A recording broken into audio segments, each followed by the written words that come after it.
ചെകുത്താൻ 12. തങ്ങളുടെ മുന്നിലേക്ക് ഒരു ജീപ്പ് വന്ന് നിന്നത് കണ്ട് ശംഖു പെട്ടെന്ന് തന്നെ കാറിന്റെ ബ്രേക്കിൽ കാലമർത്തി. ജീപ്പിൽ നിന്ന് പുറത്തേക്കിറങ്ങിയ ആളെ കണ്ടപ്പോൾ ലച്ചുവിന്റെ ശരീരം വിറച്ചു. പെട്ടെന്ന് തന്നെ കാർ പുറകിലേക്ക് എടുക്കാനായി ശ്രമിച്ചുവെങ്കിലും അപ്പോൾ തന്നെ അവരുടെ കാറിന്റെ പുറകിലേക്കായി മറ്റൊരു കാർ വന്നു നിന്നു. തങ്ങൾ അകപ്പെട്ട് കഴിഞ്ഞു എന്നവർക്ക് മനസ്സിലായി. ശംഖു പെട്ടെന്ന് തന്നെ തന്റെ ഫോൺ എടുത്ത് പോലീസിനെ വിളിക്കാനായി ശ്രമിച്ചുവെങ്കിലും കണ്ണടച്ച് തുറക്കും മുൻപ് തന്നെ അവന്റെ കാറിന്റെ ചില്ലുകൾ തകർത്തുകൊണ്ട് ഒരു ഇരുമ്പ് വടി ഉയർന്നു താഴ്ന്നു. നന്ദനയും ലച്ചുവും വിറച്ചുപോയി. പൊട്ടിയ ജനൽ ചില്ലുകൾക്കിടയിലൂടെ ശംഖുവിനെ ആ ഗുണ്ടകൾ പുറത്തേക്ക് വലിച്ചിറക്കാൻ നോക്കിയതും നന്ദനയും ലച്ചുവും ഡോർ തുറന്ന് പുറത്തേക്കിറങ്ങി. തങ്ങൾക്കരികിലേക്ക് വല്ലാത്തൊരു മുഖഭാവത്തോടെ നടന്നെടുത്ത ജഗനെ കണ്ടതും ലച്ചുവിന്റെ വിറയൽ കൂടി. അപ്പോഴേക്കും ഗുണ്ടകൾ ശംഖുവിനെ തല്ലാൻ തുടങ്ങിയിരുന്നു. അവനും പ്രതിരോധിക്കുന്നുണ്ട്. ശംഖുവിന്റെ അരികിലേക്ക് ഓടാനായി തുടങ്ങിയ ലച്ചുവിനും നന്ദുവിനും മുന്നിലായി ജഗൻ നിന്നു.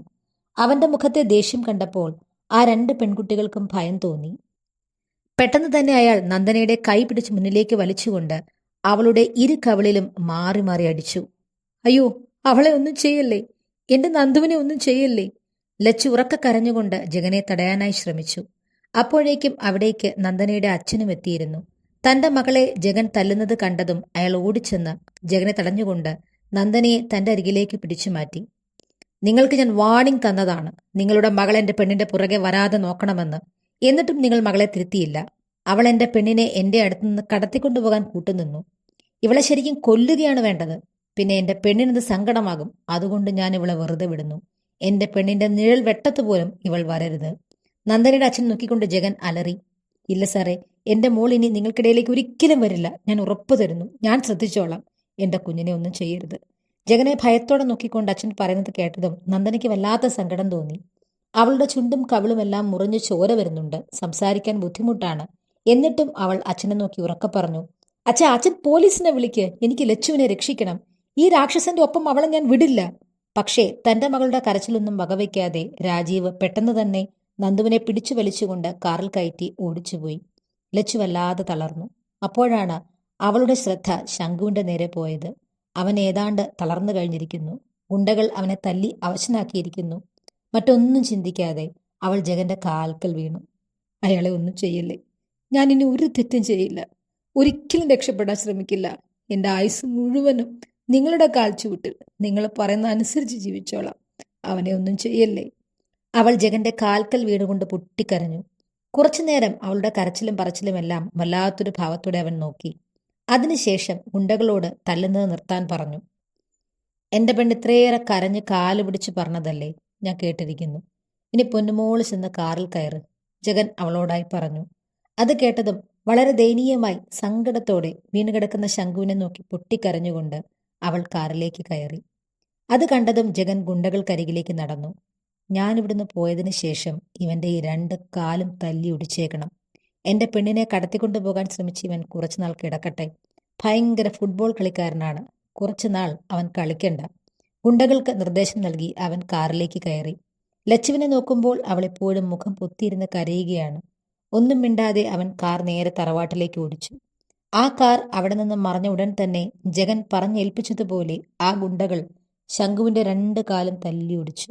പക്ഷേ അവർ അറിഞ്ഞിരുന്നില്ല, ഈ ചെയ്യുന്ന പ്രവൃത്തിക്ക് പകരമായി അവരുടെയെല്ലാം ജീവൻ തന്നെ നഷ്ടപ്പെടുമെന്ന്. കാർ തറവാടിന്റെ മുറ്റത്തെത്തിയപ്പോൾ നാരായണനുണ്ട്. കാറിൽ നിന്ന് കരഞ്ഞുകൊണ്ടിറങ്ങുന്ന ലച്ചുവിനെ കണ്ടപ്പോൾ തന്നെ അയാൾ തളർന്നു. ലച്ചു കരഞ്ഞുകൊണ്ട് അവളുടെ മുറിയിലേക്ക് ഓടി. പെങ്ങളുടെ മകളോട് ഒരുപാട് ഇഷ്ടമുണ്ടെന്ന് എനിക്കറിയാം. പക്ഷെ മേലിൽ ഇന്ന് കാണിച്ച മാതിരിയുള്ള സാഹസങ്ങൾ കാണിച്ചേക്കരുത്. എന്റെ കയ്യിൽ നിന്നും അവളെ രക്ഷിക്കാൻ ആർക്കും കഴിയില്ല. അവളെ എന്റെ ഭാര്യയാക്കാൻ ഞാൻ തീരുമാനിച്ചിട്ടുണ്ടെങ്കിൽ അത് നടത്തിയിരിക്കും. അവൾ എന്റെ ഭാര്യയായി ജീവിക്കും. നാരായണനെ നോക്കി പുച്ഛത്തോടെ പറഞ്ഞുകൊണ്ട് ജഗൻ വീട്ടിലേക്ക് കയറി. രാധയ്ക്കും ഒരുപാട് സങ്കടമായി. ലച്ചു രക്ഷപ്പെടണം എന്ന് അവരും ഒരുപാട് ആഗ്രഹിച്ചിരുന്നു. അന്നത്തെ ദിവസം ലച്ചു ഒന്നും കഴിച്ചില്ല. എങ്കിലും രാധ നിർബന്ധിച്ച് അവളെ കൊണ്ട് വൈകുന്നേരം ഒരൽപ്പം കഞ്ഞി കുടിപ്പിച്ചു. ഏതാണ്ട് രാത്രി 7 മണിയോടുകൂടി ജഗന്റെ കാർ ആ തറവാടിന്റെ മുറ്റത്തെത്തി. കാറിൽ നിന്നിറങ്ങി അവൻ നേരെ പോയത് ലച്ചുവിന്റെ മുറിയിലേക്കാണ്. കതകിൽ മുട്ടുന്നത് കേട്ടപ്പോൾ അവൾ വല്ലാതെ ഭയന്നു. കതക് തുറന്നില്ല എങ്കിൽ അവനത് ചവിട്ടി പൊളിക്കുമെന്ന് തോന്നിയതുകൊണ്ട് ലച്ചുവിനൊപ്പം ആ മുറിയിലുണ്ടായിരുന്ന രാധ കതക് തുറന്നു. രാമന്റെ മരണത്തിന് ശേഷം ജഗനും കുടുംബവും തറവാട്ടിലാണ് താമസിക്കുന്നതെങ്കിലും ലച്ചുവിന്റെ മുറിയിൽ വരാനോ അവളെ ഉപദ്രവിക്കാനോ ജഗൻ ഇതുവരെ ശ്രമിച്ചിട്ടില്ല. പക്ഷേ ഇപ്പോൾ അവൻ്റെ മുഖഭാവം അത് ലച്ചുവിനെയും രാധയെയും ഒരുപാട് ഭയപ്പെടുത്തി. നിങ്ങൾ കുറച്ചു നേരം പുറത്തേക്ക് നിൽക്ക്, എനിക്ക് ഇവളോട് തനിച്ചൊന്ന് സംസാരിക്കണം. ജഗൻ പറയുന്നത് കേട്ട് ലച്ചു ഞെട്ടി. രാധ ചേച്ചിയുടെ കയ്യിലുള്ള അവളുടെ പിടി ഒന്നുകൂടി മുറുകി. രാധ ദയനീയമായി ലച്ചുവിനെയും ജഗനെയും നോക്കി. തന്നെ വിട്ടു പോകരുതേ എന്ന് ലച്ചു ദയനീയമായി കണ്ണുകൾ കൊണ്ട് രാധയോട് അപേക്ഷിച്ചു. ഒപ്പം അവരുടെ ശരീരത്തിലേക്ക് കൂടുതൽ ചേർന്ന് നിന്നു. അത് കുഞ്ഞേ, മോള് വല്ലാതെ പേടിച്ചിട്ടുണ്ട്. ഞാന് പുറത്തേക്കിറങ്ങാതെ ഒരല്പം അങ്ങോട്ട് മാറി നിന്നാ പോരെ? പേടിയോടെയാണെങ്കിലും രാധ ജഗനോട് ചോദിച്ചു. കാരണം അത്രയും ലച്ചു അവരെ മുറുക്ക പിടിച്ചിരുന്നു. എന്നാൽ രൂക്ഷമായൊരു നോട്ടമാണ് അവർക്ക് മറുപടിയായി ജഗനിൽ നിന്ന് കിട്ടിയത്. അത് കണ്ടതും അവരുടെ മുഖം താഴ്ന്നു. പക്ഷേ നിന്നിടത്തു നിന്ന് അനങ്ങാതെ അവർ അവിടെ തന്നെ ലച്ചുവിനരികെ നിന്നു. രാധ ഇറങ്ങിപ്പോകുന്നില്ല എന്ന് കണ്ടതും ജഗൻ അതിയായ ദേഷ്യം വന്നു. അവൻ അവരെ ലച്ചുവിൽ നിന്ന് അടർത്തി മാറ്റി റൂമിന്റെ വെളിയിലേക്ക് തള്ളിക്കൊണ്ട് വാതിൽ വലിച്ചടച്ചു. ജഗന്റെ ആ നീക്കത്തിൽ ലച്ചു വല്ലാതെ ഭയന്നു. പേടിച്ചു വിറച്ച് ആ മുറിയുടെ ഒരു മൂലയിലേക്ക് പതുങ്ങി നിന്നുപോയി ആ പാവം പെണ്ണ്. അവൻ പതിയെ അവൾക്കരികിലേക്ക് നടന്നു. അവളുടെ ഇരുവശവും കൈകൾ ചുമരിലേക്ക് ചേർത്ത് അവൻ അവളെ ബ്ലോക്ക് ചെയ്തു. പതിയെ അവൻ തൻ്റെ ശരീരം അവളിലേക്ക് ചായ്ക്കാൻ തുടങ്ങി. പെണ്ണ് ഇരു കൈകൾ കൂപ്പിക്കൊണ്ട് അവനെ ദയനീയമായി നോക്കി. ഞാൻ എന്താഗ്രഹിച്ചാലും അത് ഞാൻ സ്വന്തമാക്കിയിരിക്കും. സ്വന്തമാകുന്നതുവരെ ഞാനതിൻ്റെ പുറകിൽ തന്നെയായിരിക്കും. എൻ്റെ കണ്ണും മനസ്സും എല്ലാം എൻ്റെ ആഗ്രഹത്തിൻ്റെ പുറകെ. നിന്നെ കണ്ട അന്ന് തന്നെ എൻ്റെ മനസ്സിലെ വലിയൊരാഗ്രഹമായിരുന്നു നീ. അന്നു മുതൽ നീ പോലും അറിയാതെ നിന്റെ നിഴലുപോലെ ഞാനുണ്ട്. അതിപ്പോൾ നിനക്ക് ബോധ്യമായല്ലോ.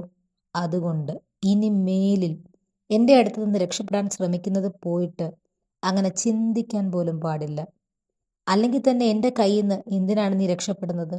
ഈ ചേട്ടൻ എന്താ ഒരു കുറവ്? പണമുണ്ട്, സമ്പത്തുണ്ട്, പൗരുഷമുണ്ട്. ഏതൊരു പെണ്ണിനെയും സ്വർഗം കാണിക്കാൻ കഴിവുണ്ട്. നമ്മുടെ കല്യാണം ഒന്ന് കഴിഞ്ഞോട്ടെ. എൻ്റെ മോൾക്ക് ഈ ചേട്ടൻ സ്വർഗം കാണിച്ചു തരും. അവളെ വല്ലാത്തൊരു ഭാവത്തോട് നോക്കി അവസാന വാചകം അവൻ അവളുടെ ചെവിക്കരികിലായാണ് പറഞ്ഞു നിർത്തിയത്. അവൻ്റെ ശ്വാസം തൻ്റെ മുഖത്ത് പതിഞ്ഞതും ആ പെണ്ണ് കണ്ണുകൾ ഇറുക്കിയടച്ചു. അവളുടെ അടഞ്ഞ കണ്ണുകളിലേക്ക് അവൻ ഊതി. അവളുടെ വിറയ്ക്കുന്ന ചുണ്ടുകളെ സ്വന്തമാക്കണമെന്ന് അവന് വല്ലാത്ത കൊതി തോന്നി. പതിയെ ആ ചോര ചുണ്ടുകളിലേക്ക് തൻ്റെ അധരം അടുപ്പിച്ചതും പുറത്ത് കഥകൾ ശക്തമായ മുട്ടുകേട്ടു. മോനെ, ഡാ ജഗ, നീ വാതിൽ തുറക്ക്. നീ അവളെ ഉപദ്രവിക്കരുത്, അവിവേകം കാണിക്കരുത്. കുറച്ചു ദിവസമേ കല്യാണത്തിനുള്ളൂ. നീ അവളെ എന്തെങ്കിലും ചെയ്ത് അതിന് വയ്യാതെ ആയാൽ കല്യാണം മുടങ്ങിപ്പോകും. കല്യാണം വരെ നീ ഒന്ന് ക്ഷമിക്ക്. നീ വാതിൽ തുറക്ക്.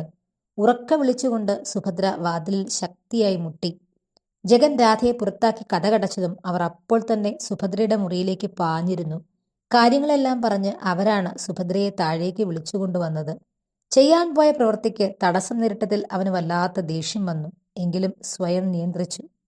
പേടിച്ചു വിറച്ച് തൻ്റെ മുന്നിൽ നിൽക്കുന്ന ലച്ചുവിനെ ഒരിക്കൽ കൂടി നോക്കിയതിനു ശേഷം അവൻ പതിയെ ചെന്ന് വാതിൽ തുറന്നു. ജഗൻ വാതിൽ തുറന്നതും പെട്ടെന്ന് തന്നെ സുഭദ്ര അകത്തേക്ക് കയറി. വിറച്ചു നിൽക്കുന്ന ലച്ചുവിനെ കണ്ടപ്പോൾ തന്നെ അവൻ അവളെ ഭയപ്പെടുത്തിയെന്ന് രണ്ടുപേർക്കും ഉറപ്പായി. തുടരും.